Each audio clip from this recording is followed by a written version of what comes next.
असली बुरे दिन आ रहे हैं अमीरों के लिए, और इसका सबसे बड़ा रीजन है रुपये की गिरती हुई वैल्यू, जो पिछले एक महीने में 10% से डाउन। इंडिया में अमीर हो और आप दूसरी करेंसीज में अपना रियल एस्टेट और फाइनेंशियल पोर्टफोलियो डाइवर्सिफाई नहीं कर दे तो आपसे बड़ा बेवकूफ़ कोई नहीं होने वाला।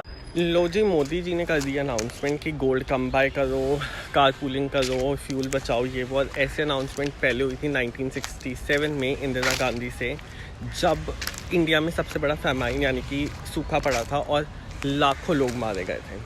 तो अब ये है डिटेल्स की बोला क्या गया है कि क्या करो या क्या ना करो। मैं आपको बताता हूँ ऐसा क्यों हुआ है और ऐसा इम्प्लिकेशंस क्या है आपके ऊपर।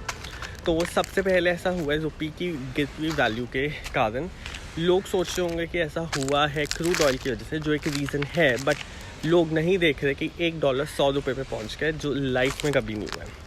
तो सबसे बड़ी बात ये है कि अगर क्रूड ऑयल और ज़्यादा पंगा पड़ा तो हमारे पास रुपये भी इतना ज़्यादा कम वैल्यू पे है कि हम इंपोर्ट ही नहीं कर पाएंगे क्रूड ऑयल को, जो कि मेन रीज़न है इस स्टेटमेंट का। In totality Modi ji expect कर रहे हैं एक बहुत तगड़ा रिसेशन इंडिया में, और आपको भी चौकन्ना हो जाना चाहिए।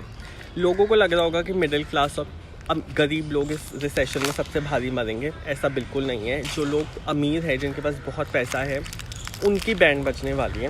पहला रीज़न, उनकी करेंसी वीक होने वाली है, जिसका मतलब कि अगर आप इंडियन रुपीज़ में कमा रहे हो तो ऐसा हो सकता है कि आने वाले टाइम में आपकी इंडियन रुपीज़ की वैल्यू कुछ ना रहे। दूसरी चीज़ ये है कि इंडिया में रिसेशन जब आएगा, रियल एस्टेट और हर चीज़ के प्राइसेस डाउन होंगे, स्पेंडिंग कम होगी।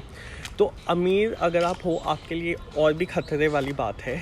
और आप अगर अपना रियल एस्टेट पोर्टफोलियो डाइवर्सिफाई करो, स्पेसिफिकली अभी दुबई में इन्वेस्ट करके, जहाँ के प्राइसेस 20% से डाउन हैं और जहाँ पे बहुत सारी डिस्ट्रेस सेल्स हैं। मेरे एक क्लाइंट को खुद 70 करोड़ का घर 50 करोड़ में मिला है। तो आप दिमाग वाला काम करो। सीधी सी बात है, never put all your eggs on one basket.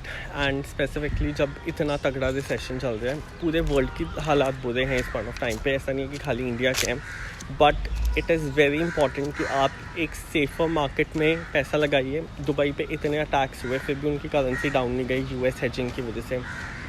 उनकी रियल एस्टेट डिमांड अभी भी बरकरार है। So any which ways Dubai is more stable, and I feel कि आप टैक्स भी बचाएंगे और भी बहुत बेनिफिट्स हैं जो सबको पता है पूरे वर्ल्ड को।